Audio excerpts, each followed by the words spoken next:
Darkcast Network. Indie pods with a dark side.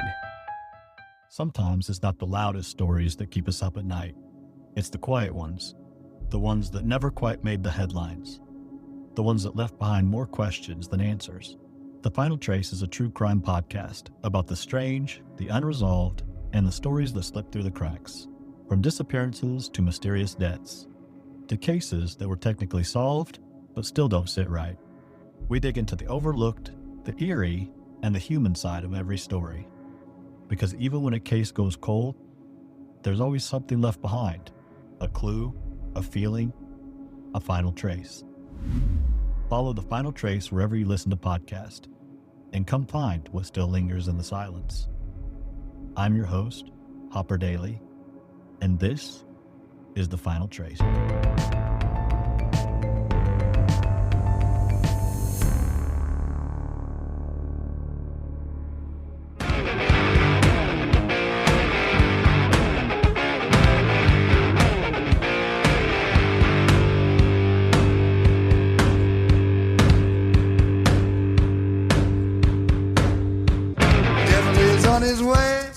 Devil is on his way. Devil is on his way, motherfucker. The devil gonna make you pay. Fall to your knees. Devil is on his way. Fall to your knees. Devil gonna make you pay. Fall to your knees. Devil is on his way. Motherfucker, he's on his... Hey y'all, welcome back to Mountain Murders. I'm Heather. And I'm Dylan. Hey Dylan, how are you today? Doing great. How are you? I am phenomenal. Oh, wow. I feel like a little butterfly just flit out on the grass. You know what I mean? Oh my God. Spring. You done It's been beautiful day. come out of your cocoon? Yes, I have blossomed. I'm no more just a little larvae or whatever. Now I'm like a big hairy moth. It's like smoking. Like, where y'all been? A moth named Gladys. No, I'm Heather. Okay. I am really happy that spring is here. Oh, yes. It's beautiful outside. The flowers are blooming. We've spent a lot of time working in the yard. Been working the last yard. couple weekends, and you know, I really love this time of year. I can't say it enough. We spend all that time in the yard to make up for the entire winter of not doing a thing. When our yard looked like it could have possibly been a junkyard. And people be like, hey, I bet a gun lives in that house. What? When they drive past. A gun? Yeah, you need like a motor hanging from the tree, shit like that. Oh, okay. Lawnmowers broke down in the middle of the yard in tall grass. A couple of big old hound dogs tied up Oh, yeah. in the front Of course. in like a dirt lot. Yes. Why are you describing my childhood home? An old truck that's on blocks, no wheels. It's on cinder blocks. It was a Willys Jeep. Okay. All right. But so, accurate. yes, I think everyone's seen that yard or lived in that yard. Maybe you got that yard now. I don't, you know what? Be proud. Those are good people that live in them houses. They'll do anything for you. Look, I'm nothing but a little speck of salt on this earth, Dylan. And we were talking about when the shit goes down, I want to be around a bunch of rednecks because they can get their We hands. did have this discussion the other day. We were talking about, people give country folks rednecks, which, that term is kind of loosely thrown around and used as some type of insult, even though it really shouldn't be, right? No, it comes from a The noble. labor movement. Yeah. We've discussed that before on Mountain Murders, but we get a lot of shit, us hillbilly country folks.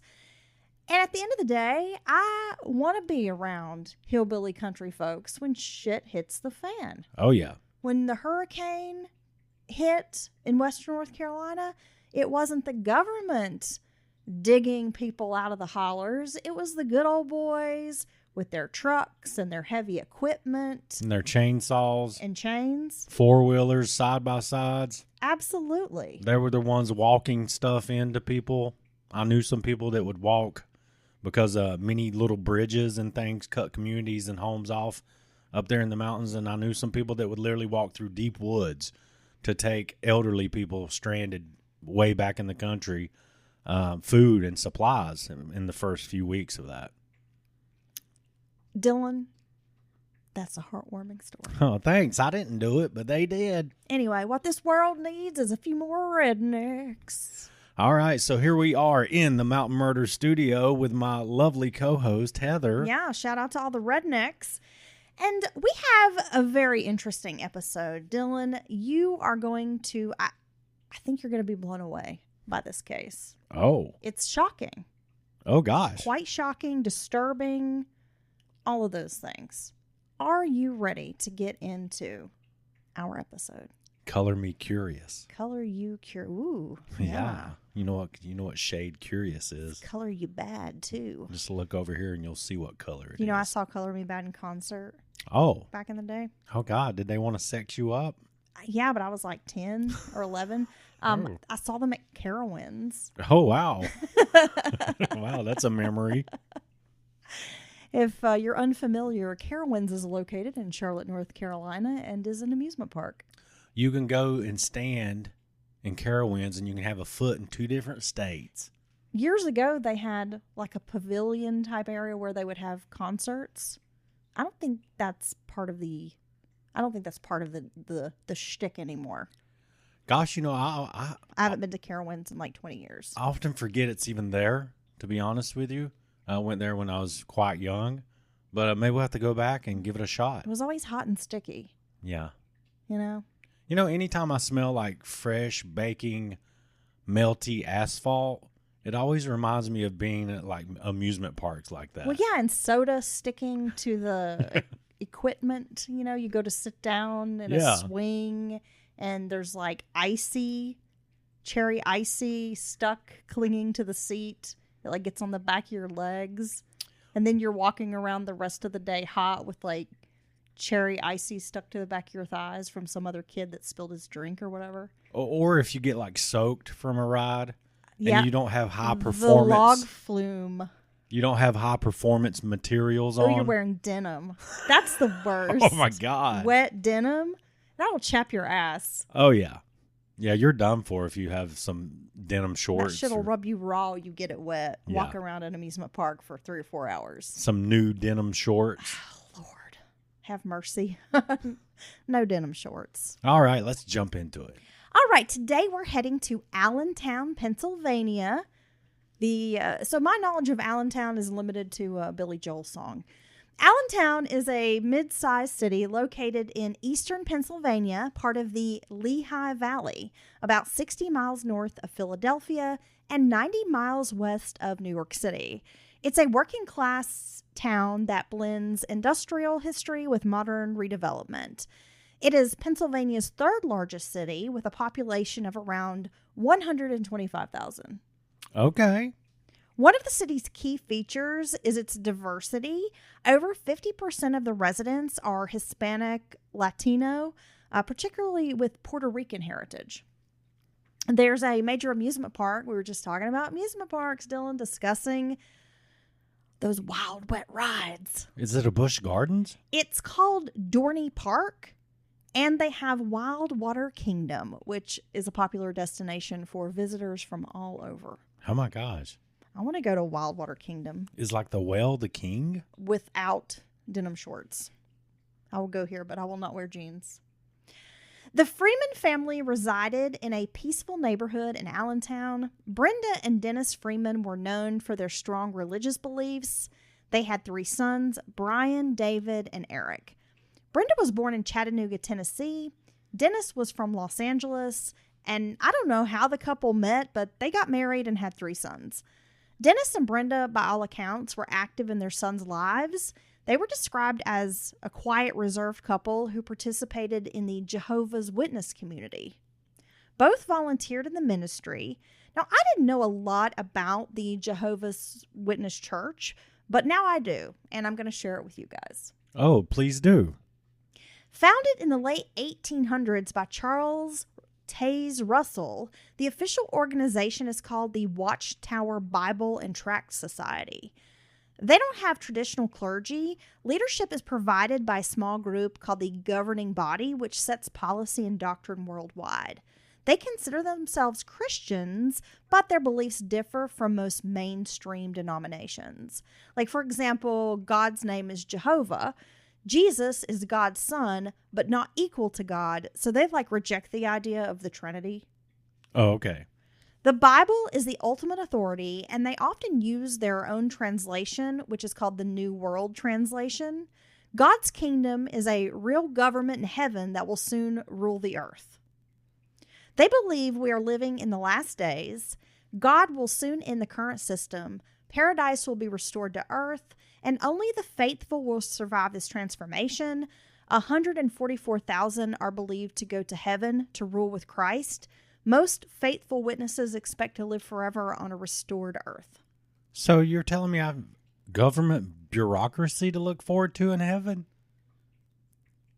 Sure. I'm at a loss for words, Dylan. I guess. Well, yeah. And so I reckon. Everything has to be in triplicate on paper. Great. Possibly. Nice. Yes. There's a lot of red tape. Now, Brenda also volunteered at Harry S. Truman Elementary School, so she was also like involved, in her children's education, being a school volunteer. Did your mom ever volunteer at the school? No. She'd volunteer for me to go to school. So I remember my mom volunteering to do like the health fair, which was like once a year. But my mom went to college later, like in life. So when I was in elementary school, my mom was going to college to get a teaching, to, get an education degree. And she actually did her student teaching at my elementary school. Nice. So she was just down the hallway. I couldn't get away with shit. Honestly, early, when I was younger, my mom would try to be part of, parent groups and things like that. But I must say, back then, she really did run into being a single mom. We didn't have a lot of money. I think she expressed this as I got older, and I noticed it even as a child. She kind of got like pushed to the side or like ostracized, almost. It's like you go try to be. I've had this happen before to a degree. You go try to be part of this group or whatever, and then people just kind of shun you. The parent group. And you're not part of the clique. Yeah. You don't fit in. Well, it's so weird because you've got children. Y'all, like, everybody has that in common, and they're involved in whatever, sports or scouts or, whatever, right? And so you want to participate as a parent.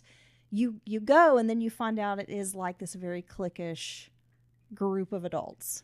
Yeah, oftentimes. And any school functions and school activities, the socio-economical aspect comes into play very quickly. And I think we're all familiar with that, even down to, what a kid wears at school, this and that. But, being able to participate in extracurriculars, trips, everything was always like it was never easy. You know what I mean? Especially when you get into the big trips, it would be. Back then, $400 was, might as well say $1,000 today, It was a lot of money. And you have to come up with it in a couple of months or whatever, 2-3 months. And so I understand. It's like she quit trying after a while. And I kind of understand where she's coming from because I don't like to be made to feel like that. Well, that's sad. Yeah. But I understand exactly what you're saying.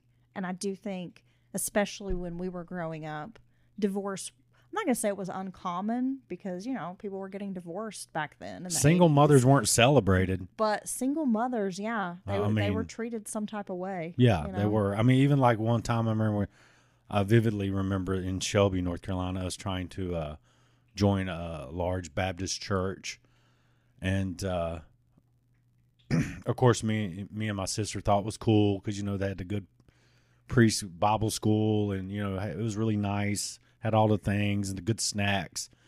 But my mom was like, they told her like, oh, they had like the singles group for adults, the married group, this group, that group. And they were like, oh, we don't know where to put you. We don't have a single mom with no money with 2 kids group. It's like, wow, that is so unchristian. That's what, yeah. And that honestly left a mark on me to a degree as I got older. Well, I think a lot of us have been turned off by so-called Christian behavior. And I know it's not everybody. There are really good people out there. And I just know, like, I would want to find a church community that's welcoming to all. Yeah, and now I heard someone the other day talk about there's people who are true believers, and then there's people who just want the social aspect of church, all the other parts of church, and they're really not true believers. And I believe that because that's the people who act like that. People, that it's a fashion show and right. they're judgmental. Yes. Right. I mean, I think I would say a lot of us have probably experienced that. Well, no, because at one church or another. I feel like a true believer would be just happy you're there and that you're there and you want to discuss, God and religion and Jesus or whatever. I think you'd be happy. Well, what can I do to help? It makes me think of, Truvy and Steel Magnolias, Dolly Parton's character. She's like, the Lord don't care what you wear as long as you show up. It's true. The Freemans built their family home and raised all the children in Salisbury Township, which is a neighboring suburb of Allentown. It doesn't sound like the Freemans had much money, but they had enough to get by, just working class stiffs like the rest of us. Dennis was head custodian at Lehigh High School for 8 years. He was a Navy veteran. He liked philosophy and was considered a deep guy. Dennis read Shakespeare and Plato. And when I say a deep thinker, Dennis didn't really talk much or share information about his family, but he would get into these deep philosophical discussions if you were up for it. Oh, okay, so it's more than just acting stoic or quiet. He would actually engage. And I like to have those types of conversations. Well, it sounds to me like he kept his personal life separate from his professional life. Okay. And I don't think there's anything wrong with that. Some people get a little too familiar at work with their coworkers. Well, yeah. In my opinion. No, I think we should actually do more of that in the modern day, of kind of just,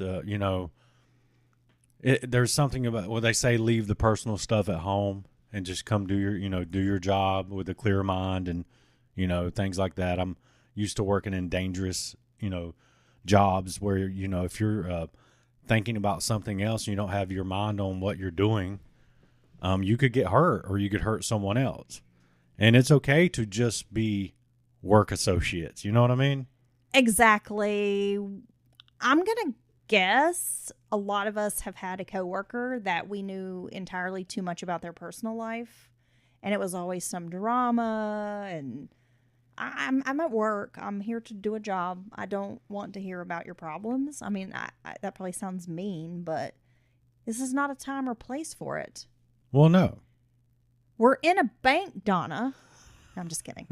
Anyway, Brenda and Dennis were, like most parents, they had high hopes for their children. Their home life seemed pretty normal.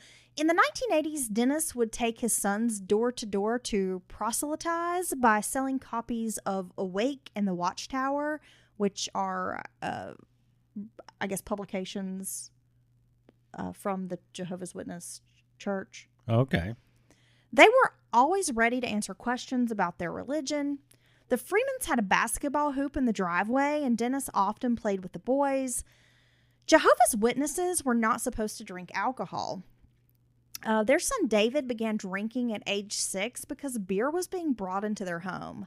And it was probably confusing to know the policies on alcohol and then seeing the beer at home. Well, yeah. These children, and we're going to get further into this, Dylan, but I think these children recognized maybe some hypocrisy and didn't know how to handle it maybe in the best way.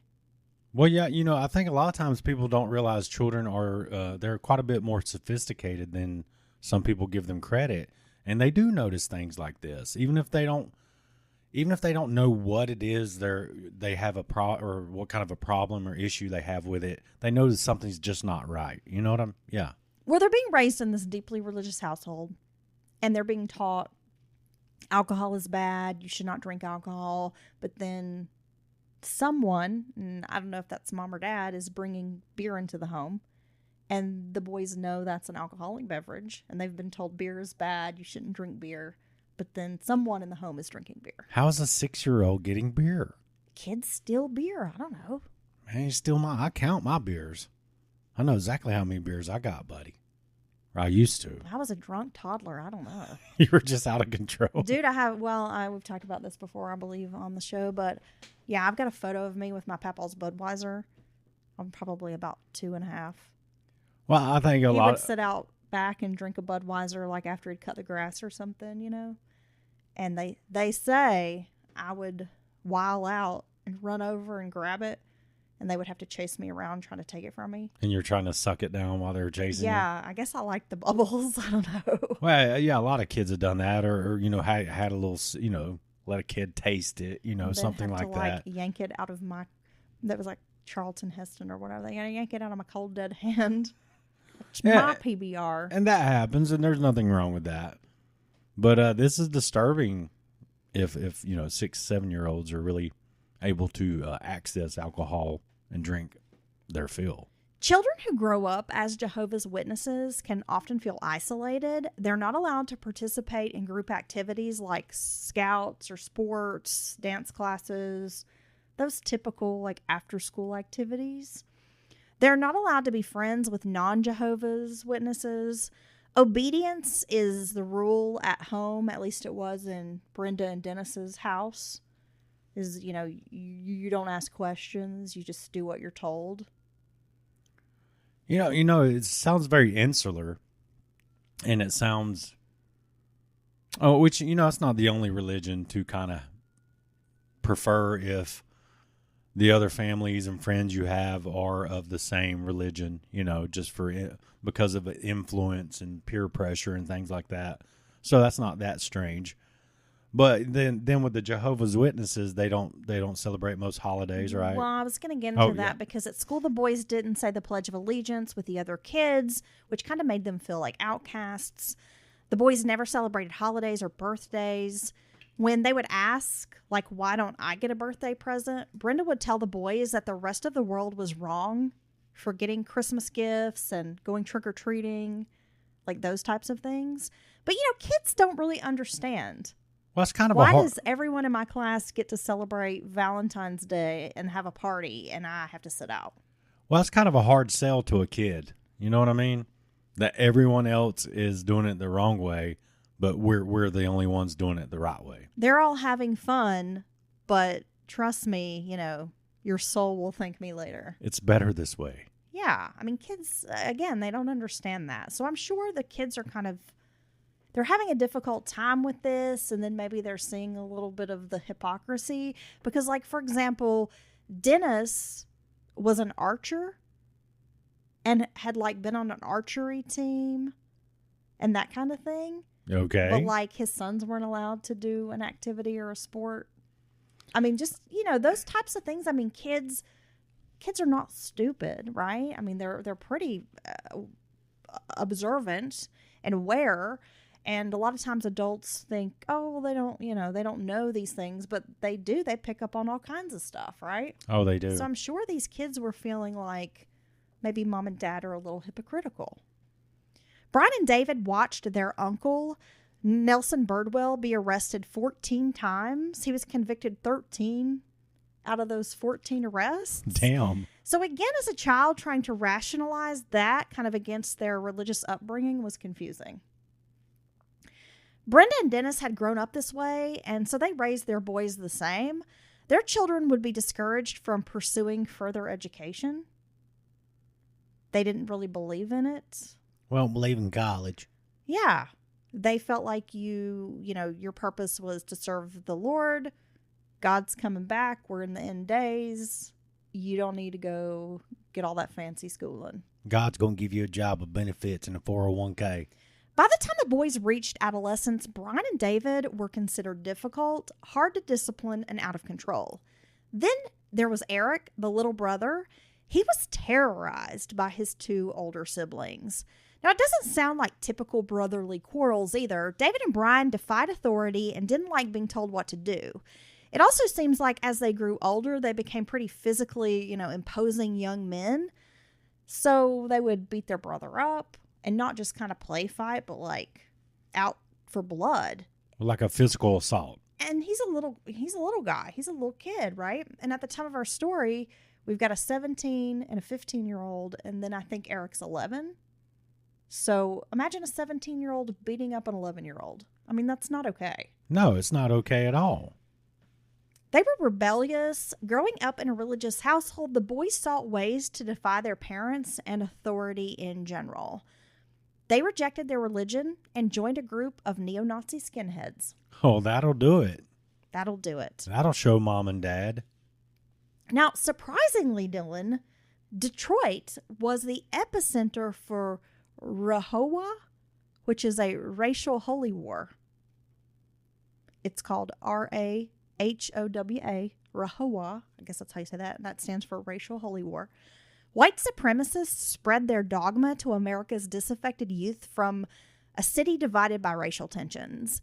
Detroit's infrastructure was crumbling, leaving African Americans and other disenfranchised folks to live in crime-ridden neighborhoods. These young people were turned onto this hate rock, bands like Nordic Thunder and White Terror.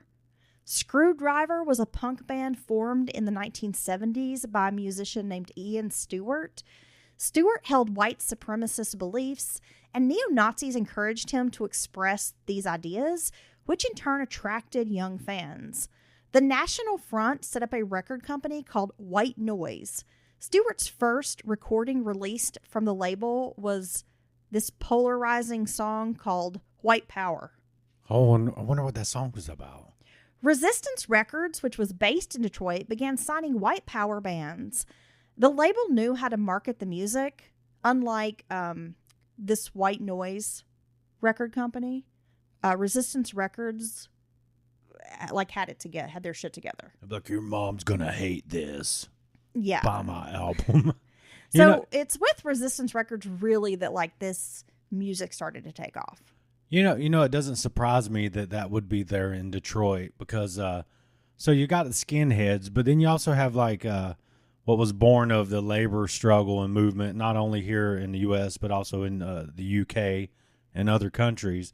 What would you call them? Because punk and all that comes up through those veins. Well, yeah, I mean the punks adjacent to labor and working class, which began in kind of that movement got started in England, that subculture, and it was anti-authority, anti-government, and really against the government because there was record high inflation, poverty, no jobs. Right. And so this was, I guess, kind of a way for young people, especially disenfranchised young men, to rebel against the system. Yeah, so you have and that. And kind of complain and protest what was happening in their country.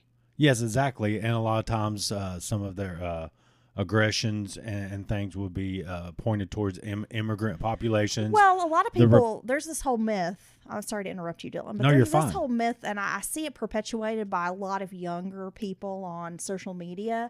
This myth that you can't be alternative and be conservative.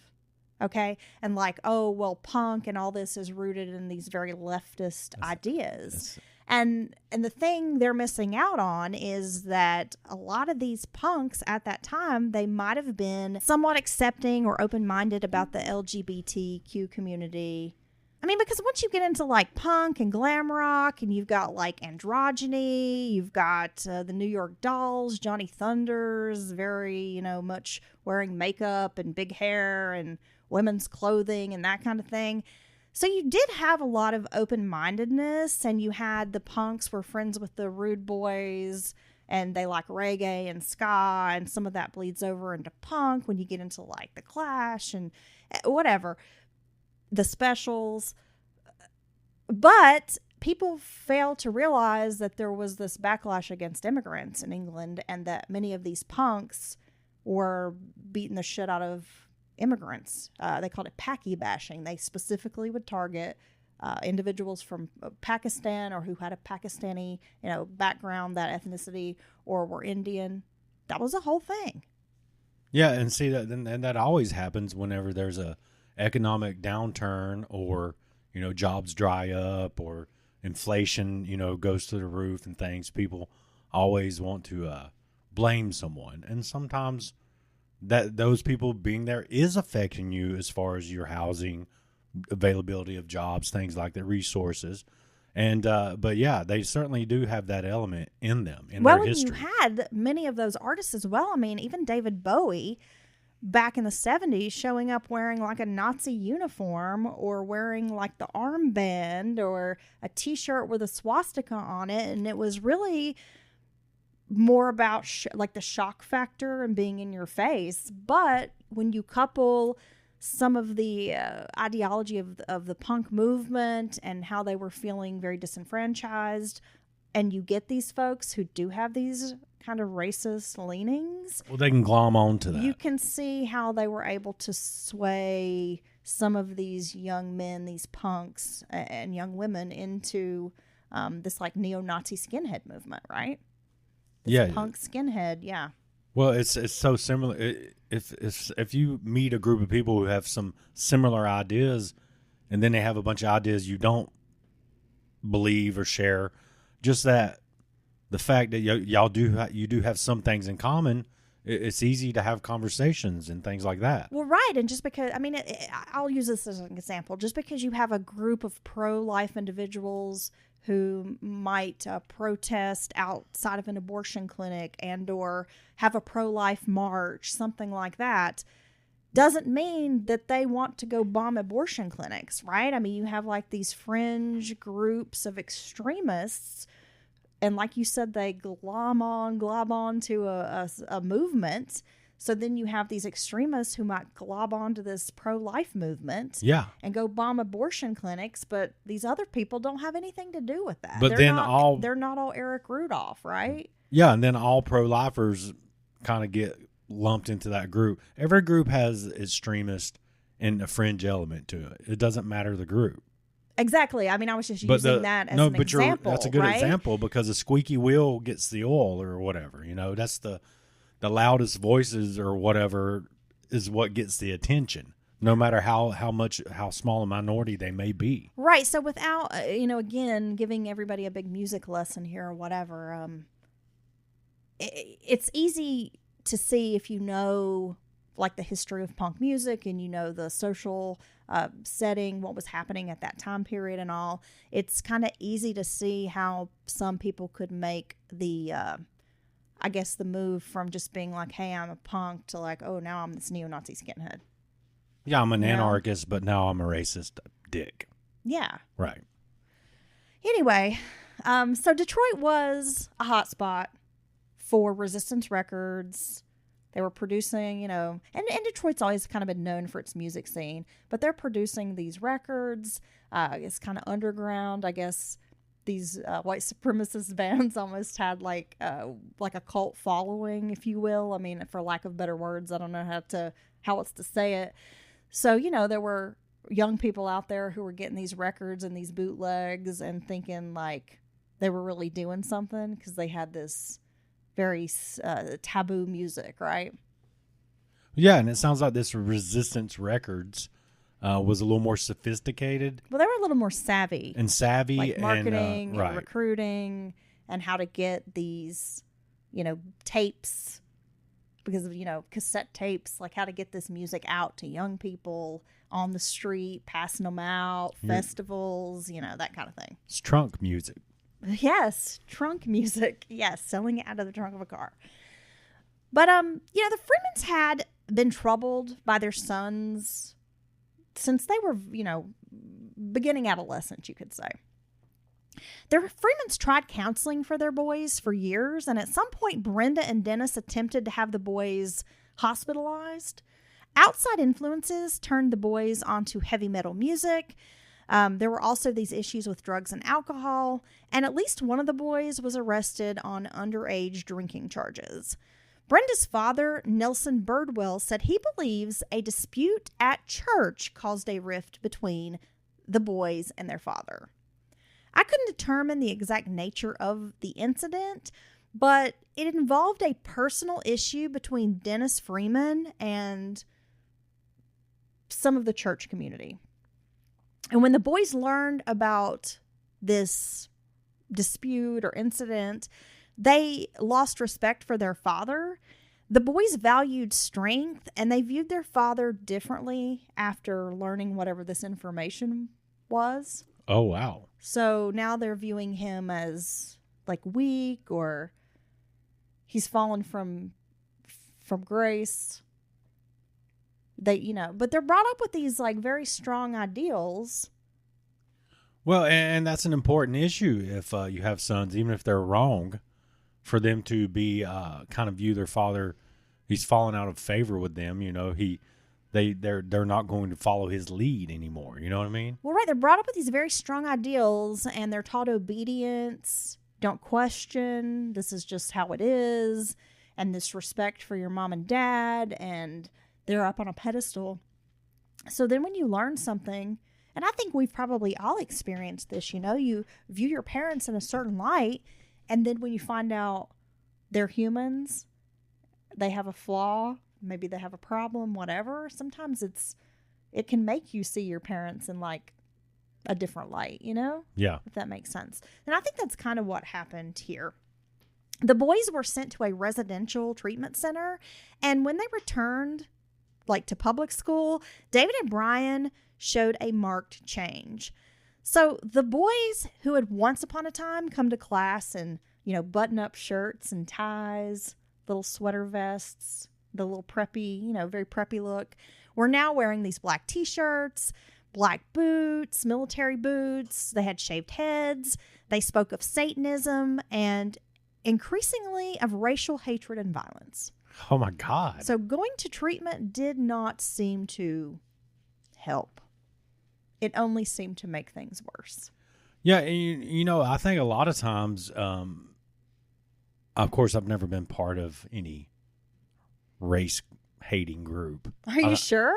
Yeah, I'm certain. Well, Well, I just love how you say it so, like it's so casual, like so many people are involved. Well, and you're like, well, I was not involved. It's like, well, yeah, you're saying it so casually, like you were not an Eagle Scout. Well, yeah, I should hope not, Dylan. no, but I think a lot of these kids, I don't think they really believe that bullshit. I think a lot do it for the shock value, for the It's a form of rebellion. a thumb in your eye, because you do see a lot of these. I've seen many stories from these reformed neo-Nazi guys who did prison time, and they got the tattoos, and they hate that they have this ink, and they try to cover it up or have them removed, and they're really embarrassed about what they did and said. But I think a lot of kids will do it just for the pure shock value and just a thumb in their eye to their parent. You know what I mean? Because it's pretty extreme if you think about it. If you really want to, shit on your parents. Well, there's nothing more shocking, I think, as seeing like a swastika tattoo on someone. No. Right? That's, I'm going to say, probably the number one shocking tattoo that someone could have. Yeah.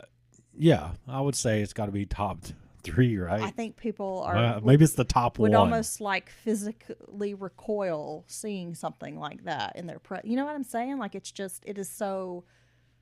confrontational. I don't know how else to describe it. And the swastika is an ancient symbol, right? Long before the Nazis came along, the symbol existed, and it was actually wasn't it a good luck symbol? It was a good luck and a symbol of hope. Yeah. So and it's funny how things will be inverted and turned on their head. Well, it's just like all those white supremacist groups have hijacked like Nordic symbols and Viking culture. You know, I know. And it's kind of weird. Well, a friend named Dana Hirsch, who had known the boys since they were children, said they had always been really quiet boys, and then suddenly they were espousing racial hatred and saying the neo-Nazis were right.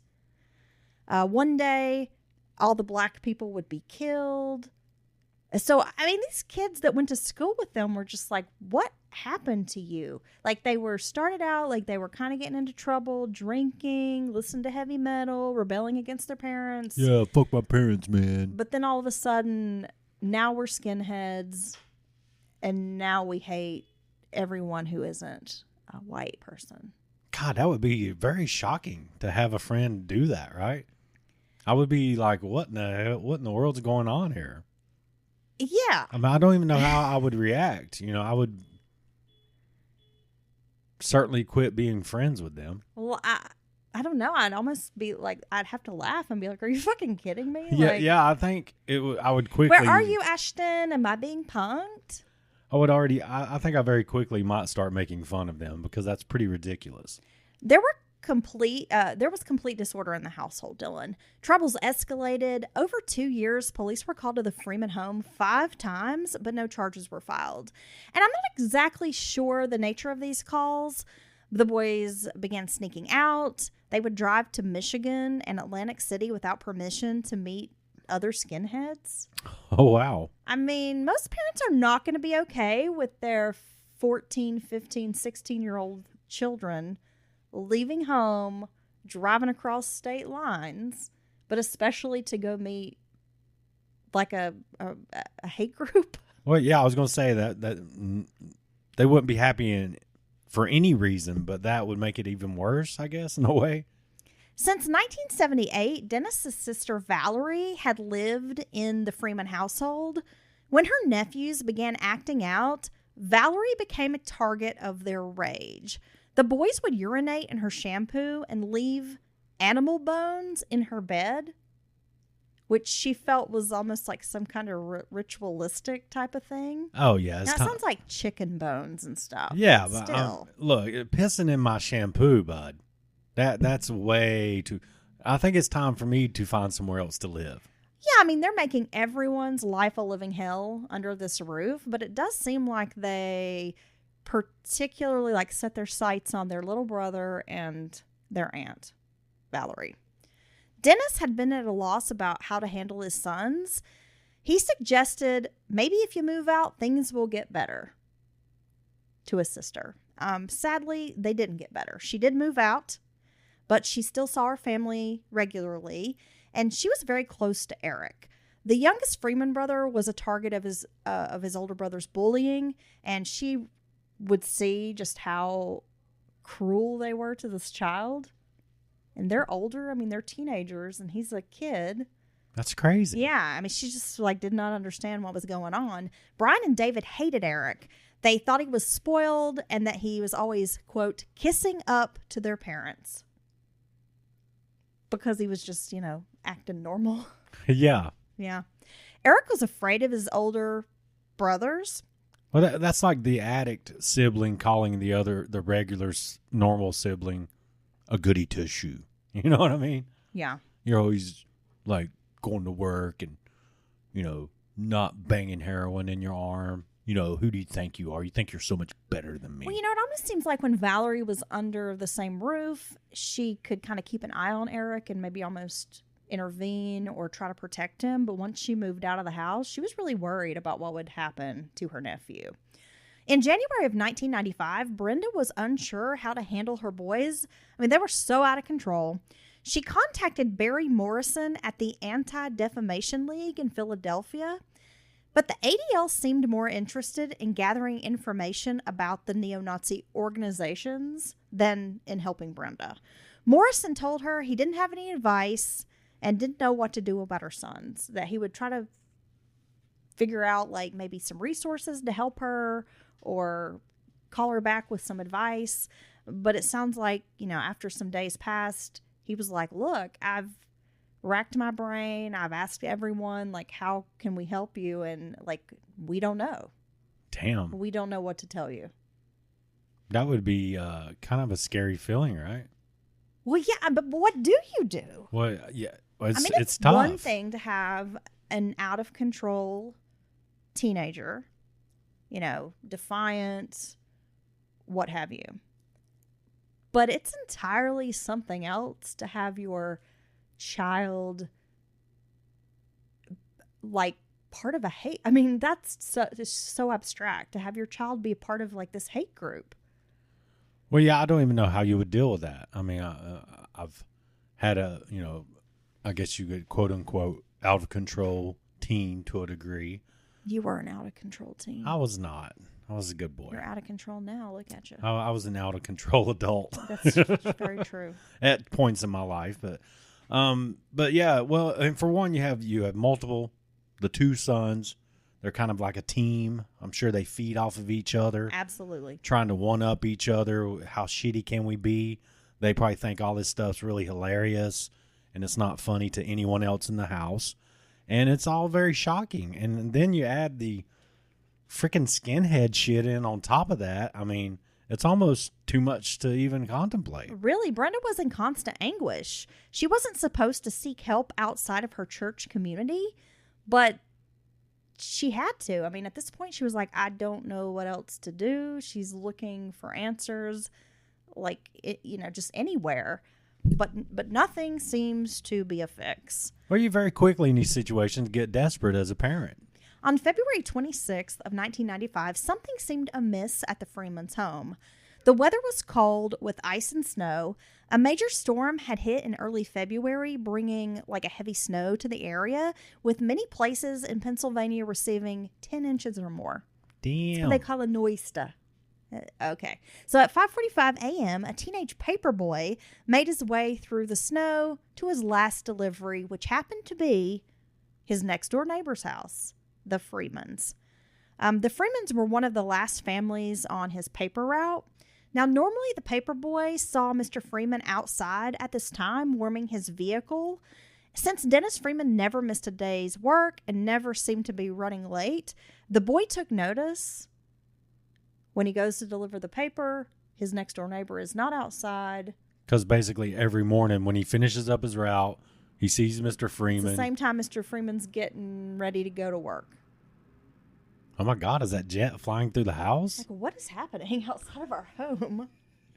Everybody decides to do everything in the world when we go to podcasts. It's true. And I'm sorry. We don't even live on a busy street, but it seems like once we start recording, the entire neighborhood fills up. Yeah. I don't know. Very strange, Dylan. So yeah, he notices, like, Mr. Freeman's not outside. His car's not running. The house is quiet. And that's to say something for a kid to notice something like that, right? It was out of the ordinary. A few hours later, the boy noted that Bryan Freeman was missing from their homeroom when roll call happened. At 5 p.m., Valerie Freeman reached for the front door of her brother's home. Brenda kept the door unlocked most days. This time, the door didn't open. Now, Valerie had a house key, but she decided to try the garage door. It was also locked. Dennis's truck was parked in the driveway as though it had not been moved all day. Again, Valerie takes notice. This is strange. She went around the side of the house to a sliding glass door that was unlocked. Inside the house, Valerie felt a frigid chill. It was freezing and dark, like the heat was turned off. How eerie. That'd be so eerie, right? It's really cold outside. You've got snow and ice on, everywhere, but it's equally as cold in the house. Almost the snow and ice almost adds like an element of eeriness and creepiness to your description. Oh, well, Dylan, that last season of True Detective with Jodie Foster, it was a turd. But it is almost like the Alaskan wilderness and the snow, just the country, the land itself was like a main character in that story. Oh, yeah.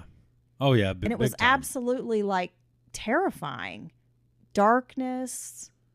There's the weather, the constant snow. There's a vampire movie, 30 Days of Night, and the landscape and the weather is very, the area they're in. They're so far north, it's where, the sun sets and you don't see the sun again for... Yeah, Land of the Midnight Sun. Yeah, and it certainly added a really scary element to the movie because if you think about it, all your classic vampire movies just got to make it through the night. But what if the sun doesn't rise? You know what I mean? That's really scary. Wow. Yeah. Creepy. And it's like, what if it's 30 Days of Night? What if they live in Forks where it rains all the time and Edward isn't able to glimmer in the sun? Oh, my God. When did they play baseball? Well, I guess they get to play baseball because of thunder.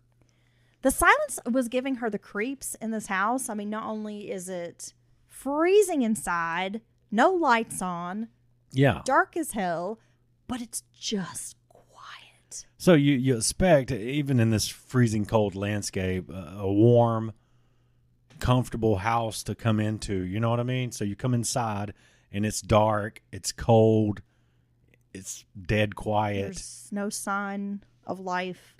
Valerie's first instinct was to go upstairs and check on Eric. Now, a few minutes later, Valerie was on the neighbor's doorstep, frantically begging to use their telephone. This is the same neighbor with the paper route. Valerie told this young man that her nephew Eric was dead. She had found him dead. The boy's mother quickly dialed 911. An officer arrived and was met by Valerie, who explained what had transpired. And when this officer arrives, he thinks the vehicles, a car and a van parked in the driveway, look as though they hadn't been moved all day. Right, and you can tell, if a car's been warmed up, the snow and ice melts away. You have tracks you can see in and out. So, yeah, it's probably pretty obvious. The sliding glass door was accessible, as Valerie had described. In the kitchen, officers found an aluminum baseball bat propped up against a cabinet, and the barrel of the bat was covered in blood. Oh, my God. A dog was barking in a closed bedroom, but officers didn't bother opening that door yet. Instead, they made their way into the master bedroom, where they found a man sprawled across the bed. The man appeared to have been beaten. His head and skull were smashed. His skull was shattered, and his brain was bursting out through the cranium. Oh, my God. His throat had been slashed. Dennis Freeman's blood was splashed across the ceiling. It was a gory scene. So, a very violent scene, right? I'm sure these cops are taken aback. Yeah, the coroner of this county will say it's one of the worst things he'd ever seen. So these officers are okay, we need to find the child. Down the hall, Eric Freeman's body was found in a heap on his bed. He had also been viciously beaten until unrecognizable. In the basement, officers found a bloody metal pipe along a narrow hallway. And in the back of that hallway, Brenda Freeman was located. She was still wearing a nightgown, and a dark pool of blood surrounded her body. She'd been stabbed repeatedly in the back with a knife, which was next to her. On the wall behind her, 2 swastikas were drawn. My God. At first, police wondered whether this was a hate crime. Investigators arrived soon after and were shocked by the vicious nature of these assaults. I mean, it was overkill. That's what the detective said. First off, this is overkill. A forensics team took over the house. After evidence was collected, the house had been combed over and the scene documented. The Freemans were transported for autopsies. Immediately, investigators began speaking with relatives, Valerie Freeman, of course, and Brenda's sisters who lived nearby. Now, the women all explained that there had been bad blood between the boys, David and Bryan, and their parents. That the boys had become skinheads, which explained the swastikas because the Freemans were not Jewish. A shotgun was missing from the home, they determined, along with one of the family's cars. So not only were Bryan and David gone, but their cousin Benny Birdwell seemed to be on the run with them. It didn't take long to conclude that the brothers had killed their family with the help of their cousin. I mean, who does that? To viciously, brutally Bryan and David Freeman attack and kill your family like this. It's unimaginable. It really doesn't. It's hard to even comprehend. It's it goes against nature. Yes. Killing your parents is that's just so unfathomable to most people. Now, in stories of extreme abuse and things, I still think that there's other ways besides murder. Okay. But okay, Gypsy Rose. Well, unless you have a merch line, and then you can be Gypsy Rose. But, oh yeah, Mother's Day is coming out. I wonder if she's going to have a rollout for that. But just because you don't like just because you don't agree with your parents, it's just because you're an asshole and don't want to listen, that's not a good reason to. It doesn't make sense to me at all. Arrest warrants were issued. Information about the brothers and Benny Birdwell was entered into the NCIC, along with the warrants and descriptions of the car, which was a black Sunbird. I'm trying to remember what a sunbird looked A like. Pontiac Sunbird. I remember a Sunfire, Yeah. like in the late 90s. I don't know what a sunbird looks like. I want to say a Sunbird looks kind of like a Trans Am, but I could be wrong. I need to look that up. As soon as the story became public, the local news media had a field day sensationalizing the triple homicide. Skinheads kill parents was splashed across the newspapers. The story was picked up by national TV news outlets like CNN, CBS, NBC, and Fox. Friends and peers who knew Bryan and David were surprised, but not entirely surprised to hear the news. Yeah, because they've been acting crazy. Well, the boys had been threatening to kill their parents for so long, and no one actually believed they would do it. But when they found out it had happened, it's like they weren't really, they were surprised, but well, yeah, but we saw that coming. Right. Or they've been making that threat for a while. The boys had talked frequently about murdering their parents and running off to Florida. Because the Freemans and their relatives were devout Jehovah's Witnesses, they viewed the violent deaths as a direct attack by Satan. Only the devil himself could be responsible for the horrors in that house. Their beliefs held that dying as a witness is the ultimate joy, like a witness for Jesus or for God. And the Freeman's death was not a tragedy, but more like an honor. Okay. So, their relatives were trying to look at it, I guess, from a positive point of view. Peers from the high school were also interviewed. Many provided the same information, that the boys were neo-Nazi skinheads who often said they wanted to kill their parents. Yeah, and they didn't even try to cover it up, you know what I mean? It's like there was this release of just this pure hatred and rage on the entire family, and then they haul ass, and they think for some reason if they get to Florida they're going to be okay. Law enforcement learned the brothers had several neo-Nazi tattoos. Bryan had the word berserker tattooed across his forehead. He had swastikas and other Nazi symbols on his neck and arms. Yeah, if I'm not mistaken, a berserker was known to be a certain kind of Viking warrior. Right. With just the one that just went all out. Like a Balls bloodlust to the and wall, nuts. didn't care about their own safety. Yeah. And, would kill 50 men, kind of just in a wild frenzy. Right. So Bryan has berserker tattooed, and his brother has Sig Heil tattooed on his forehead. On the forehead. Very employable young men. Wow. Yes. The Friday before the murders, Bryan had been suspended from school for writing obscenities on a state test. I wonder what percentile he fell in. He's like, science sucks dick, right? Science. The state, fuck the state. Fuck the state, white power. You don't get to test my math skills. You can't test me. A few weeks earlier, Bryan had told friends that he needed money to travel to Florida. He wanted to go there for the, quote, white population. Bryan seemed naive about Florida's demographics, Dylan. He had an uncle who had lived in Florida, a man that he liked and respected, and had this idea he was going to go live with his uncle in Florida. I guess not realizing that, Florida's not a very white state. I was going to say, is he going to go down to Miami? He's looking for the whitest city in America. What are you doing? What was he talking? He's heading the wrong He direction. should have paid more attention He in should have. school, right? He wasn't very good at geography. Law enforcement learned that several months before the triple homicides, the Freemans had been involved in a violent altercation at the mall. They were removed by security after trying to pick a fight with some other kid. I think it was a black kid. The boys had also recently bought shotgun ammo at a local hardware store.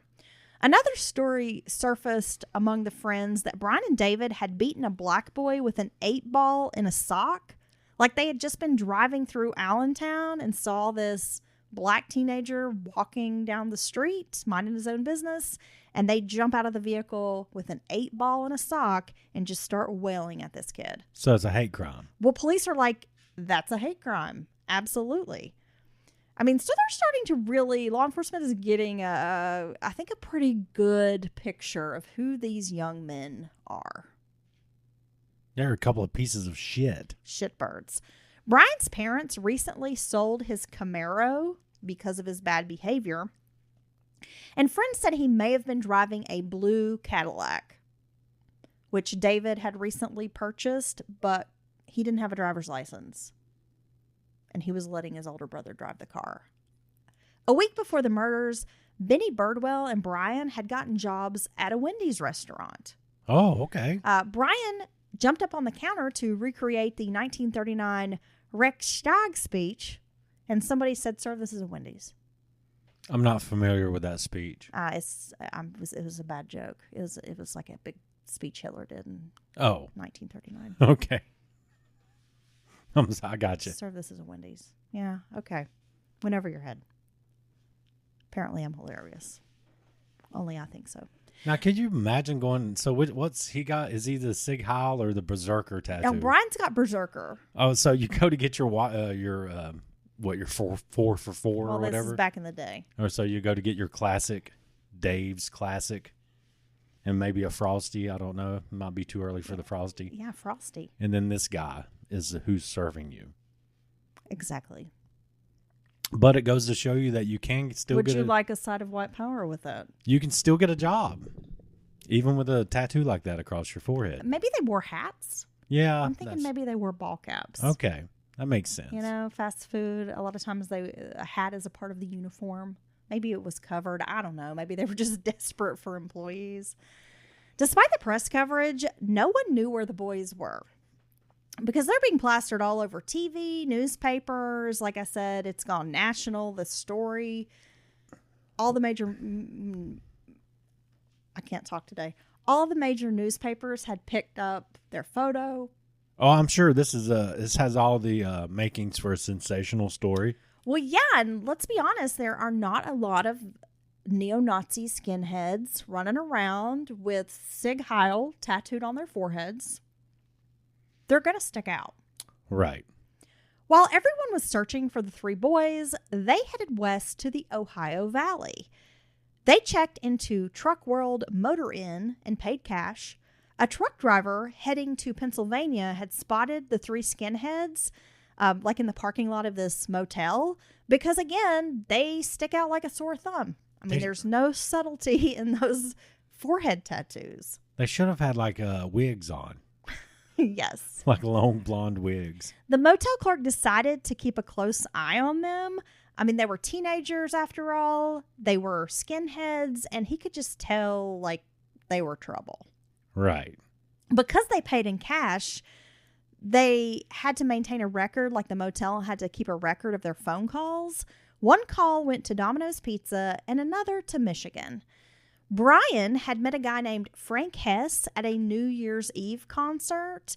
They had exchanged phone numbers, and this guy Frank lived in Michigan. So Bryan calls him and is like, "Hey, I'm headed your way. Maybe we can hang out." Now, this guy Frank Hess, he has no idea what's happened. So they gave up on going to White, Florida? They decided not to go to Florida. They are going to go to Michigan. The boys were driving Brenda's black convertible Sunbird. They departed the motel just before 8 p.m. Now, around midnight, this truck driver reached Murray, Pennsylvania, and while he was taking a break at a truck stop, you know, just sipping a cup of coffee, reading the newspaper, the trucker recognized the three boys who were wanted for murder. And he says, like, "I just saw these kids a few hours ago in Ohio." Right. He dialed 911 and reported seeing the skinheads in Hubbard, Ohio. The motel clerk confirmed to law enforcement that the three boys had recently checked out. The Michigan State Police were alerted after learning that the boys had made a phone call in that state. So police just assumed they were going to Michigan. Despite passing by multiple law enforcement vehicles, the boys managed to evade capture in the Sunbird. But they're driving at night. It's dark. Bryan and David had already decided that if they were caught, they were going to take responsibility for the murders because they were juveniles, and the boys thought they would get a light sentence. Oh, yeah. Like, we might have to serve a year or two in juvie, and then we'll be released. You brutally murdered your entire family. But because their cousin was older, I think he was 18 at the time, they were like, "Well, we're just taking all the blame. You won't get in trouble, and then we'll just, you know, we'll serve a little sentence and be out in year or two. Yeah, we'll only miss one summer. It's not a big deal. Arriving on February 28th around 6:50 a.m., the boys checked into a Holiday Inn in Midland, Michigan. And again, they paid cash. One of the boys had Sig Heil tattooed across his forehead. That would be David. So, of course, this clerk takes notice. And at some point, the boys return, asking about the minibar in the room and pay cash, like a cash deposit, so they can access this minibar. So they don't even put hats on. They don't even put hats on. Jeez. The clerk felt uncomfortable with these guests because of their appearance, but also they paid in cash and it just didn't sit right with him. So after speaking to the motel security guard, the staff decided to call police. Midland police officers arrived at the room to assess the situation. They found Bryan in bed, and he had the sheets pulled like all the way up to his neck, which seemed sus, right? David had been in the bathroom. So, like, as police come in the room, David's, like, walking out of the bathroom. And then Benny Birdwell's just sort of sitting on one of the beds, like, not saying anything. Law enforcement asked Bryan if he was hiding weapons under the sheets. They were like, you need to pull those down. We need to see what you got under there. But he was basically hiding his extensive Nazi tattoos on his chest and body. Oh, yeah. I didn't want you to see my sick ink. Yeah. Sounds like he was covered. Like chest, his whole abdomen, side, legs, like arms. He's got, it sounds like way more tattoos than maybe even his friends knew about. Jesus. The officers did run the boys' information through whatever database police were using at that time, but nothing pulled up. The bulletin had allegedly not gone out yet, at least that's what Midland police would later say, and they left without making any arrests. Okay, damn. I thought they had him. I mean, they very well could have, Dylan. Now let's talk a little about Frank Hess. This is the fella who lives in Michigan that met Bryan at the concert. Right. They don't even know each other, like, at all. They just met briefly, hung out for a few minutes. That's it. Frank lived in a rural farming area outside of Midland with his dad and a brother. His brother, August Hess, had threatened to kill a black man in a supermarket and was awaiting trial for that at the time. During the investigation into that threat, that threat of violence, pipe bomb making materials were discovered in the basement of the Hess house. Oh, no. And some of the materials had racial scrawlings on them. Oh, they were engraved with racial hatred. Yeah. Although they had no affiliation with a white supremacist group, the brothers subscribed to many neo-Nazi publications. So they found a bunch of pamphlets, newsletters, little, zines, which were popular in the 90s, the little handmade zines and stuff. Right. They found a bunch of that, like, in the boys, in their house. So it seems like even if they're not officially part of a group, they definitely are interested in neo-Nazi ideology. So when the three boys arrived at Frank's house, they were ready to party. Frank Hess will say that he was instantly spooked by Benny Birdwell, and you've got to be a real shitbird when an alleged pipe bomb making neo-Nazi supporter finds you to be the weirdo. Yeah. Right? You got to be pretty hardcore. Yeah. At no time during their visit with Frank Hess did anyone indicate what had happened back in Pennsylvania. There was no mention of it. The boys acted like everything was totally normal. They spent the night drinking beer and smoking weed. The next day, Frank took the boys ice fishing. Around 4 p.m., with little luck catching fish, the four made their way back to the Hess homestead. Soon after arriving there, someone on a bullhorn was calling out for Frank Hess. Come out with your hands up. Oh, my gosh. Frank assured his father, I haven't done anything. I don't know what this is about. Outside, the place was crawling with law enforcement. The four boys were arrested without incident. They were each placed in separate cars so they couldn't, make up a story together. Yeah. Which is smart. Frank was released fairly quickly from custody with no charges filed against him. 17 is the age of consent in Michigan, and you're treated as an adult. So Ben and Bryan were taken off separately from David, who was considered a minor at 15. Scared and alone, David decided to waive his right to counsel and make a statement to law enforcement. He claimed that the rules put in place by Brenda and Dennis had essentially pissed the boys off, so Bryan took a knife and stabbed their mother. David went upstairs to attack their father with the bat. He also said he, quote, smashed his little brother's face in. Jeez. I mean, he's saying, how can you say all that without... They didn't like their parents' rules. Yeah, that makes total sense. Yeah, it was something like they had a curfew of like 11 p.m., and their parents said, if you leave, we're locking the door, you'll have to find somewhere else to stay. It's not that bad. That's what set them off. Yeah, I mean, here you are, a total dumbass with all this stupid tattoos, acting crazy. You should be glad they even let you stay in their house. Acting berserker. David seemed flat and unemotional as he made a confession to law enforcement. According to David, Ben went from room to room, like observing, but didn't participate in the murders. David admitted that he used an axe handle to kill his little brother, but the bat was the weapon that he used on his dad. Law enforcement didn't know that Bryan and David had made a pact to protect Benny Birdwell, yet in the time they spent considering like their youthful status, like, oh, you know, we're not going to get much time, we're young, we're juveniles. They talked a lot about that, but they had never really gone over the details of what their story would be, like who did what. Right. They hadn't ironed all that out. Benny's mother, Donna, now that's Brenda's sister-in-law, she could not believe her son was involved in the triple homicides. Benny had been in and out of trouble with law enforcement his whole life, but that was a juvenile record.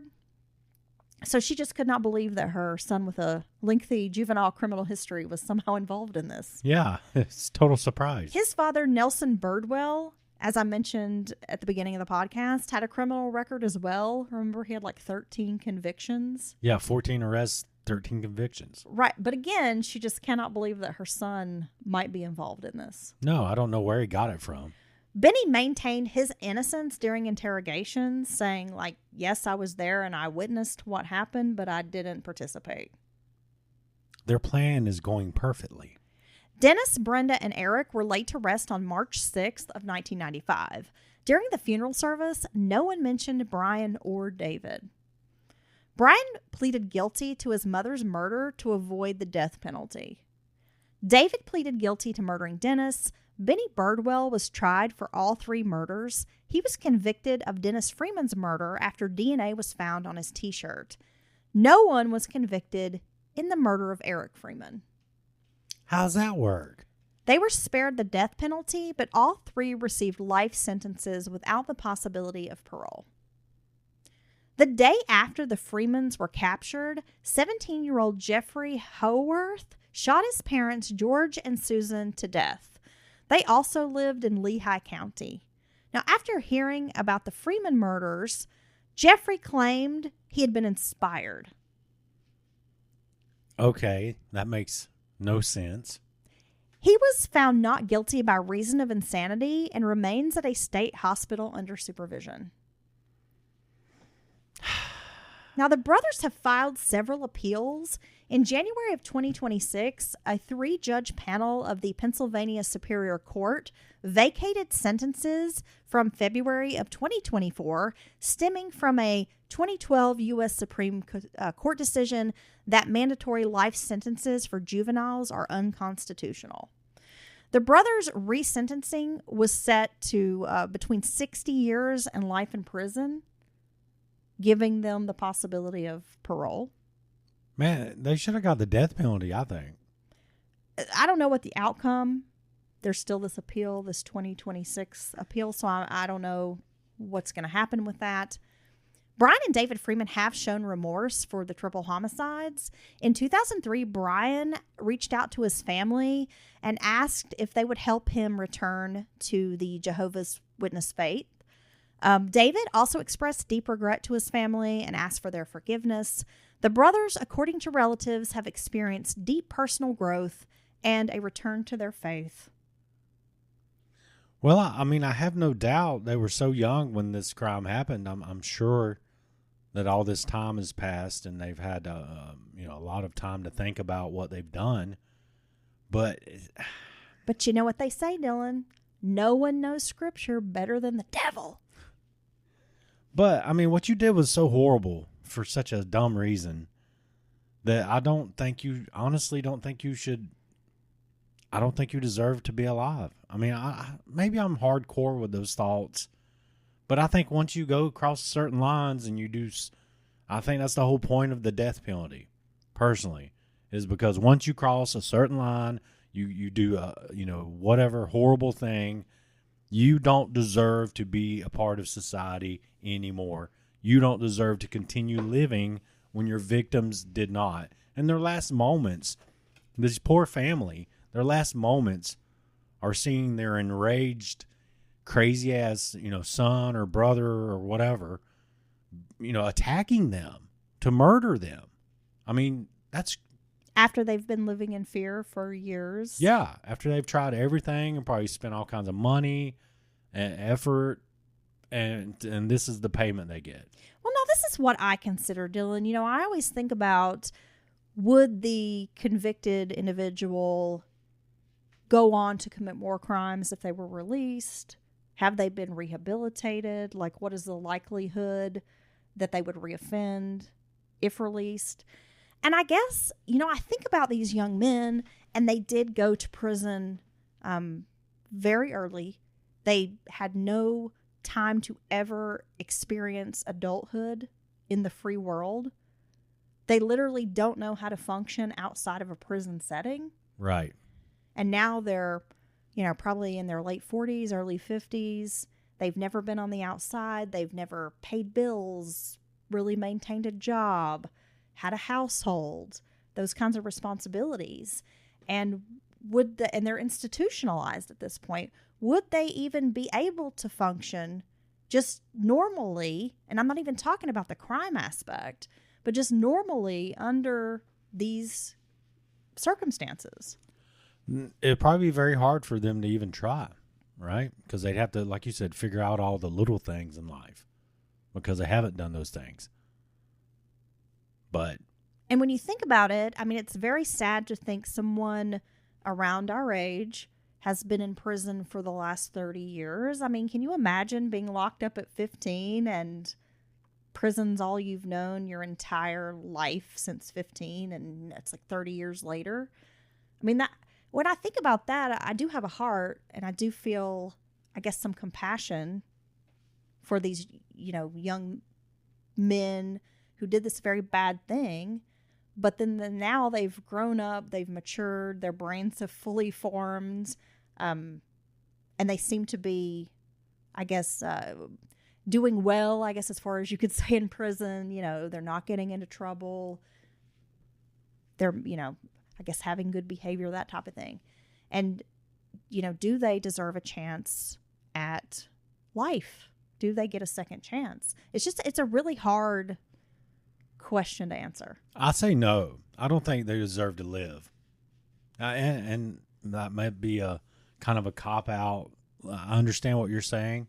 And to give that thought is I haven't really even contemplated that because I can't get past the fact I think they should have been put to death, even though they were young. I know. I think it's really easy to sort of generalize, like, they're pieces of shit, they should burn for what they did, they're bad people.